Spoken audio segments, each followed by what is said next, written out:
या देवी सर्वभूतेषु शक्ति रूपेण संस्थिता नमस्तस्यै नमस्तस्यै नमस्तस्यै नमो नमः।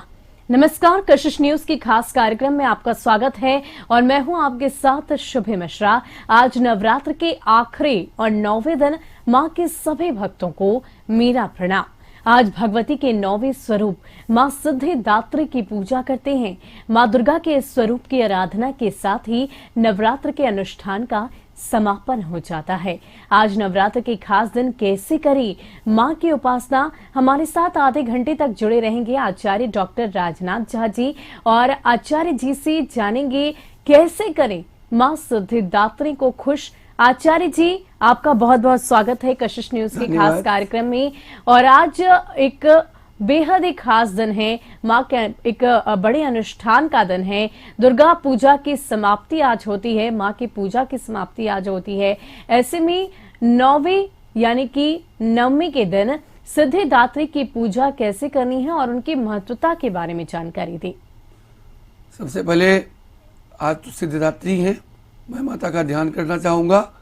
देवी प्रपन्नार्थी हरे प्रसीद प्रसीद मातोर जगतोत्खिलस्य प्रसीद विश्वेश्वरी पाहि विश्वम त्वमीश्वरी देवी चराचरस्य त्वमीश्वरी देवी चराचरस्य कालाभ्राभां कटाक्षै रविकुल भयदाम मौलिबद्धेन्दुरेखां शंखं चक्रं कृपाणं त्रिशिखमपकरै रुद्वहन्तीं त्रिनेत्रां सिंहस्कन्धादिरूढां त्रिभुवनमखिलं तेजसा पूरयन्तीं ध्याये दुर्गां जयाख्यां त्रिदश परिमितां सेवितां सिद्धिकामयी सेवितां सिद्धिकामयी। आज मां सिद्धिदात्री का पूजन होता है नवरात्र के 9वें दिन। सिद्धिदात्री जो सिद्धि प्रदान करने वाली है। सिद्धि आप भारतीय धर्म में जाएंगे, सिद्धि बहुत व्यापक शब्द है, बहुत व्यापक।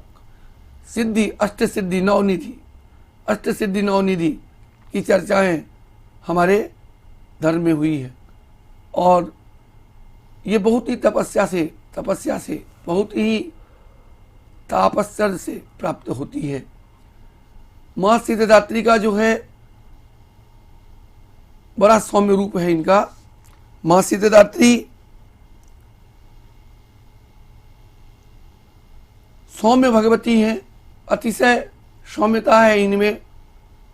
और शास्त्रों में आया है कि महादेव भी मां सिद्धिदात्री का पूजन किए थे।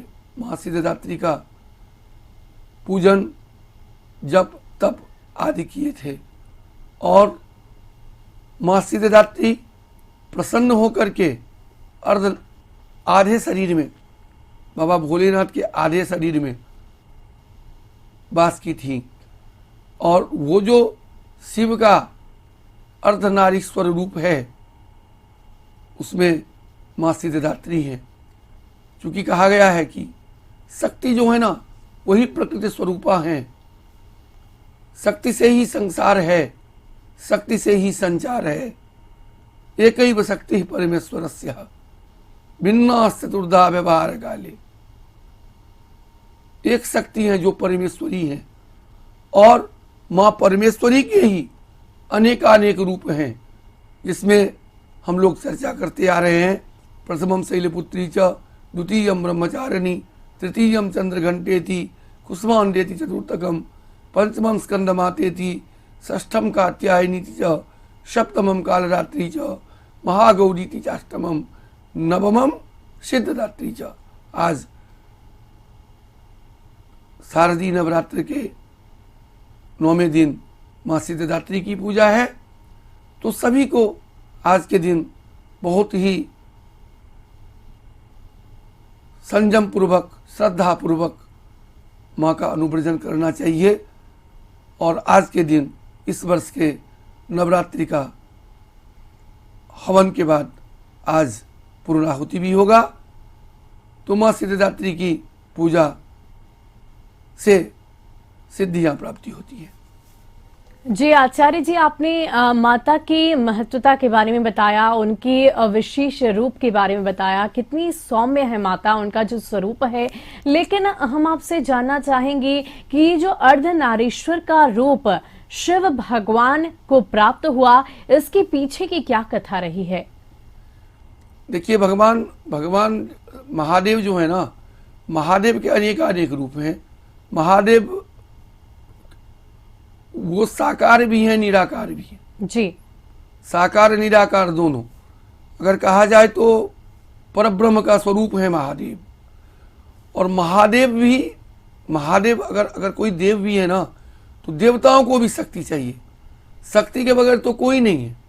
शिव में भी अगर शक्ति को हटा दें तो सब हो जाते हैं जो कल्याणकारी नहीं होते हैं। जब शक्ति उनमें जुड़ता है, ई की मात्राएं लगती है, तो शिव होते हैं जो कल्याणकारी होते हैं। तो शक्ति की उपासना की माता अनादिकाल से ये बहुत ही रहस्यमय विज्ञान है। और ये रहस्य जो है जानने योग्य है, समझने योग्य है। और भारतीय दर्शन को, भारतीय धार्मिक दर्शन को पढ़ना भी चाहिए लोगों को। हम जो भारतीय हैं उनको अवश्य पढ़ना चाहिए। और बहुत आनंददायी है और बहुत वैज्ञानिक बातें भी ये आध्यात्म विज्ञान में छुपी हुई है, जिसको आत्मसात करना चाहिए। तो शिव के भी जब कल्याण स्वरूप होते हैं तो शक्ति की आवश्यकता होती है। और उसमें शक्ति की भी शिव भी उपासना करते हैं। और शिव के शक्ति के रूप में सिद्धदात्री है, गौरी है, पार्वती है। आप देखिए, हर भगवान की शक्ति है। लक्ष्मी नारायण, सबसे पहले शक्ति का ही नाम लिया जाता है। सीताराम, गौरी शंकर, राधा कृष्ण, बिना शक्ति के तो देव नहीं। तो शक्ति की प्रधानता है। और शिव के शक्ति, शिव ऐसे देव हैं क्योंकि वो योगीश्वर है। शिव जो है वो योगीश्वर है। वो उनका अनेकानेक रूप है। का वेदों में भी क्या, घोरेभ्यो तो घोरेभ्यो घोर घोरेभ्य सर्वेभ्यो सर्व सर्वेभ्यो नमस्ते रुद्र रूपेभ्यो। वो रुद्र भी है, उनका बहुत भयंकर रूप भी है। और वो सौम्य भी है, वो शंकर भी है। तो शिव ने शक्ति को अपने अंदर ही प्रत्यक्ष कर लिया कि देखिए, ये बामा मेरा जो अंग है ये शक्ति है और यहाँ मैं हूँ। तो अंतर्निहित कर लिया शक्ति को, जो प्रत्यक्ष हो गया, जो सबके सामने दिखा। वो जो दिखा, हर व्यक्ति में कुछ शक्ति होती है परंतु वो दिखता नहीं। कोई देख नहीं सकता किसके पास क्या शक्ति है, नहीं दिख सकता। लेकिन शिव ने प्रत्यक्ष करके दिखाए हम सबों को कि मानव मात्र में शक्ति समाहित है। और वो शक्ति हर व्यक्ति के साथ जुड़ा हुआ है, जिसका प्रत्यक्ष स्वरूप अब आप अर्धनारीश्वर के रूप में शिव को देख सकते हैं। जी आचार्य जी, अगर मां सिद्धिदात्री की बात करें और अगर इस शब्द का विच्छेद किया जाए तो सिद्धिदात्री मतलब सिद्धि प्रदान करने वाली। तो ऐसे में किस प्रकार की सिद्धियां माता से प्राप्त हो सकती है? देखिए, माता से तो हम लोग गृहस्थ हैं, सनातन धर्मावलंबी हैं। गृहस्थ जीवन में होने वाले समस्त कार्यों का वरदान देती हैं माता। और हम सभी गृहस्थ जो हैं, जो संन्यास में हैं, जो योगी हैं, जो तपस्वी हैं, उनकी जो कामना रहती है वो खटचक्र जो साधना करते हैं और ब्रह्म से आत्मसात करने का, शक्ति को देखने का, माता को प्रत्यक्षता का, दर्शन का जो उनमें भाव रहता है, वो हर के लिए, वो सब के लिए है। योगी के लिए हैं, तपस्वी के लिए हैं, सन्यासी के लिए हैं, संत के लिए हैं, महंत के लिए हैं। शक्ति सब के लिए पूजनीय है वो। साथ ही हम गृहस्थों के लिए, हमारे गृहस्थी में जो समस्त शुभ कार्य होते हैं उसके लिए माँ सिद्धिदात्री अंतिम 9वें रूप में वरदान देती हैं, वर प्रदान करती हैं, जिससे हम सबों का कल्याण होता है। जी आचार्य जी, तो आपने पूरी तरीके से बताया कि माता का महत्व क्या है, उनकी पूजा आराधना कैसे करनी है। लेकिन मां सिद्धिदात्री की पूजा आराधना कैसे करनी है, इसकी जानकारी हम आचार्य जी से ले रहे थे। और आज माता की विदाई का दिन है, ऐसे में आज हम ये भी जानेंगे कि मां सिद्धिदात्री को किन मंत्रोच्चारण के साथ प्रसन्न किया जा सकता है। जो दीक्षित व्यक्ति है, जो दीक्षा लिए है, शाक्त दीक्षा, वो बीज मंत्र का जप करके मां सिद्धिदात्री को प्रसन्न कर सकते हैं।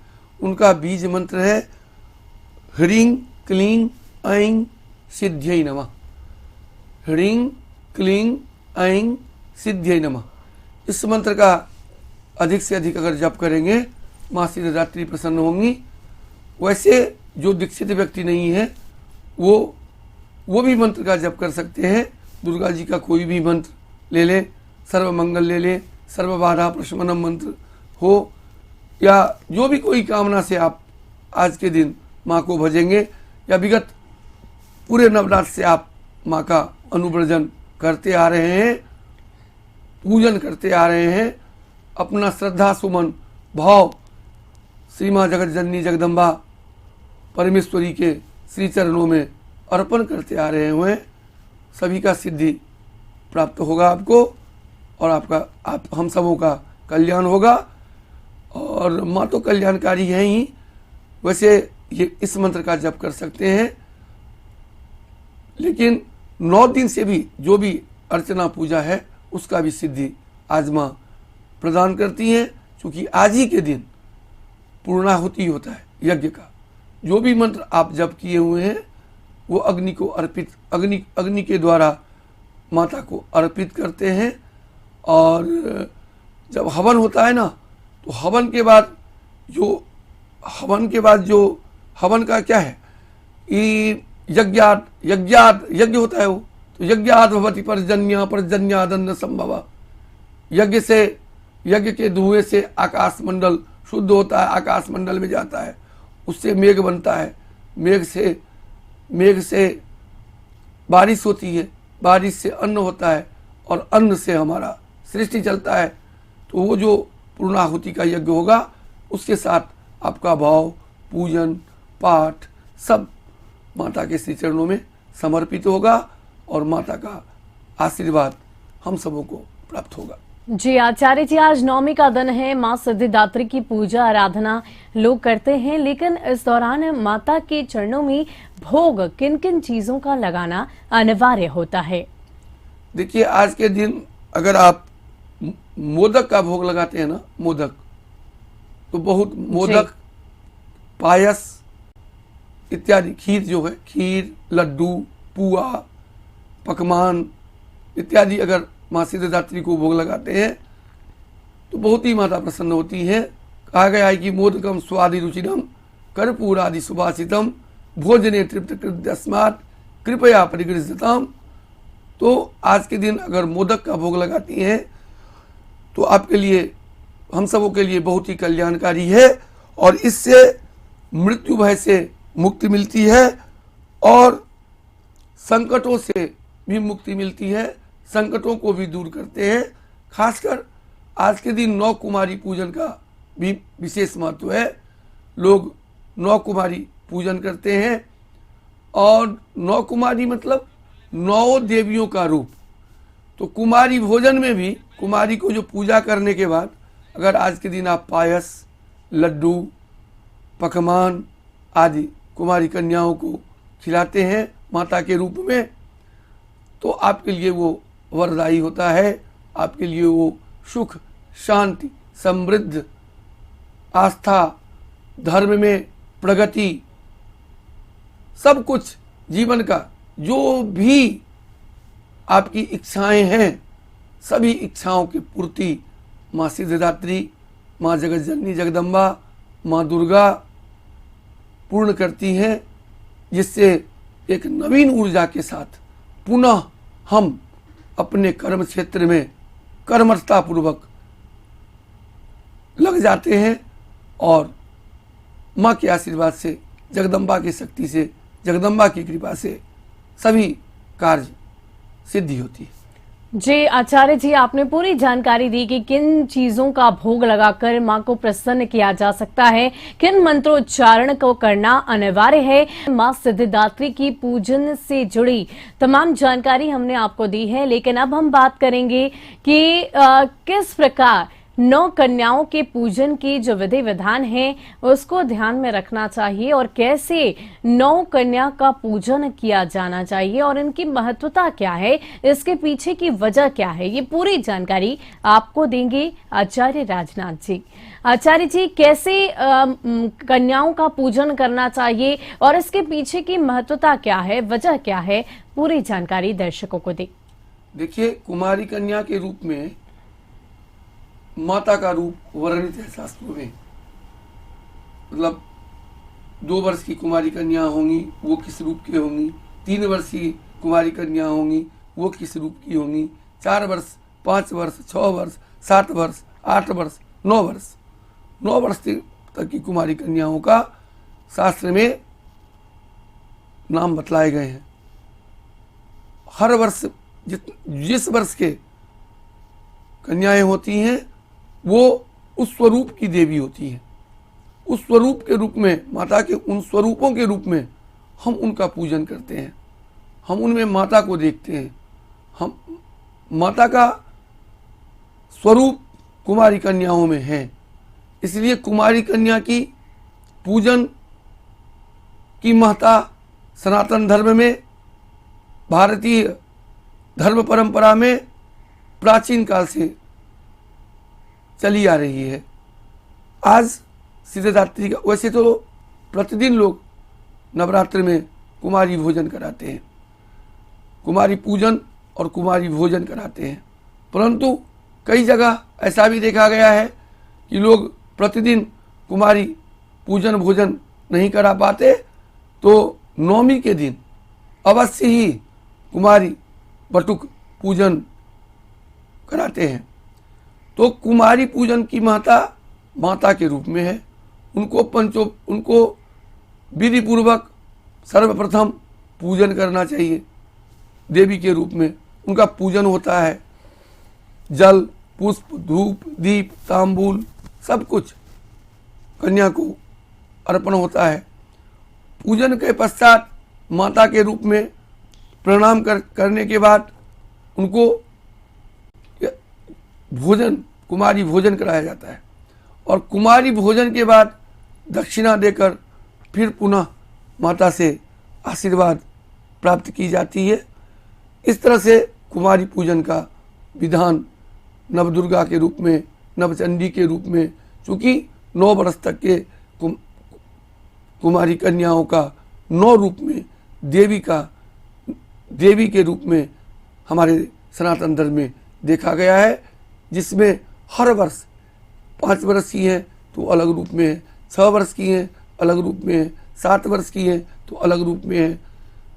तो आज नवमी के दिन, महानवमी के दिन, सिद्धिदात्री पूजन के दिन नवकन्याओं का पूजन कर सभी को आशीर्वाद लेना चाहिए। अगर सभी व्यक्ति 9 कन्याओं का पूजन नहीं कर पाते तो एक भी कुमारी कन्या का, और बटुक का भी बहुत महत्व है। बटुक जो होते हैं वो भैरव के रूप में होते हैं। बटुक तो एक कन्या, कुमारी देवी भोजन और बटुक भोजन आज के दिन अवश्य ही कराना चाहिए, जिससे अनंतानंत फल की प्राप्ति होती है और माता का असीम कृपा हम सबों पे आपतित होती रहती है।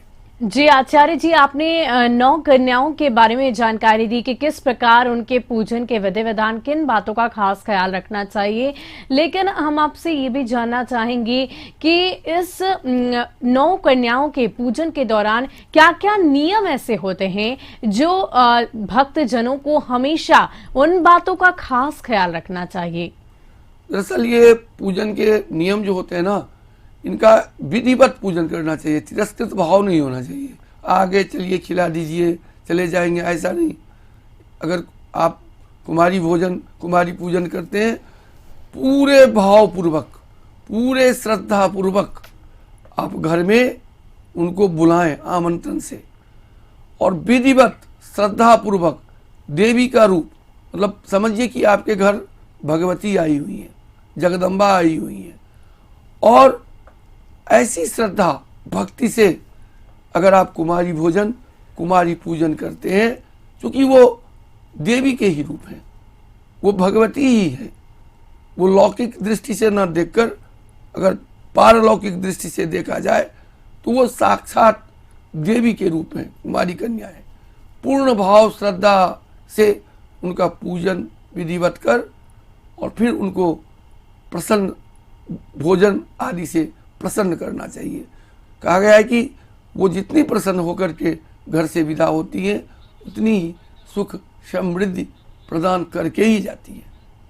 जी आचार्य जी, आपने बहुत सारी जानकारी दी। आज माता के विदाई का दिन है और एक अंत में छोटी सी बात आपसे ये जानना चाहेंगे कि आज विदाई का दिन है, ऐसे में खोइचा भरने की भी परंपरा रहती है, इसके बारे में थोड़ी सी संक्षेप में जानकारी दी। देखिए, आज के दिन सब खोइचा माँ के निमित्त जो होता है सुहाग पटारी आदि माँ को अर्पण करते हैं, और जब आज अर्पण कर देते हैं तो विदाई तो 10वीं को होती है, विजयादशमी को। विजयादशमी को सुबह जब, मतलब आज जो श्रद्धालु होते हैं ना वो खोइचा चढ़ाते हैं, लेकिन जहाँ लोग पूजन करते हैं वो 10वीं के प्रातःकाल सुबह में माँ को अपराजिता पूजन कर कलश जो बैठाए रहते हैं उनका विसर्जन, माता को खोइचा वोइचा बांध के, और उसके बाद कलश आदि का सबका विसर्जन करते हैं, जयंती धारण करते हैं, साथ ही अपराजिता पूजन करते हैं। तो ये महादशमी का कृत्य है जिसमें विसर्जन होता है। परंतु जो भक्तजन है वो आज के दिन खोइचा चढ़ाती हैं, तो खोइचा में सुहाग प्रसादन के साथ माँ को अर्पण करती हैं, और ये इसे अर्पण करने से अखंड सुहाग की रक्षा होती है और माता सदैव कल्याण करती है। माता का सदैव कृपा दृष्टि सभी भक्तों पे बनी रहती है। बहुत बहुत शुक्रिया आचार्य जी हमारे साथ जुड़ने के लिए। और आज मां सिद्धिदात्री की पूजा होती है, नवरात्र का आखिरी दिन है, ऐसे में कशिश परिवार के तमाम दर्शकों को बहुत बहुत शुभकामनाएं। आप और आपका परिवार सुरक्षित रहे, स्वस्थ रहे, इसी की कामना हम भी करते हैं। मेरे भी तरफ से सभी को ये 9 दिन का कार्यक्रम हम लोग कशिश के माध्यम से किए हैं। कशिश परिवार की तरफ से भी सबको ढेर ढेर शुभकामनाएं। माता की शक्ति सब में सन्निहित होते रहे और सब धर्म मार्ग से चले, और साथ ही ये 9 दिनों में कई तरह के कई जन आप लोगों के समक्ष कुछ त्रुटि भी रही होगी, तो आप सभी विद्वत वरेण्यों से, विद्वत वरेण्य दर्शकों से हम लोग निवेदन करेंगे कि अगर कोई त्रुटि रही हो तो हम लोगों को क्षमा करेंगे और माँ से प्रार्थना करेंगे कि समस्त लोगों का कल्याण करे। या देवी सर्वभूतेषु मातृरूपेण संस्थिता नमस्तस्यै नमस्तस्यै नमस्तमस्यै नमो नमः। इन शब्दों के साथ आप लोगों से मैं भी क्षमा सहित ये 9 एपिसोड जो कार्यक्रम किए, आप लोगों को ढेर सारी शुभकामनाएं प्रदान करता हूँ। जी नमस्कार।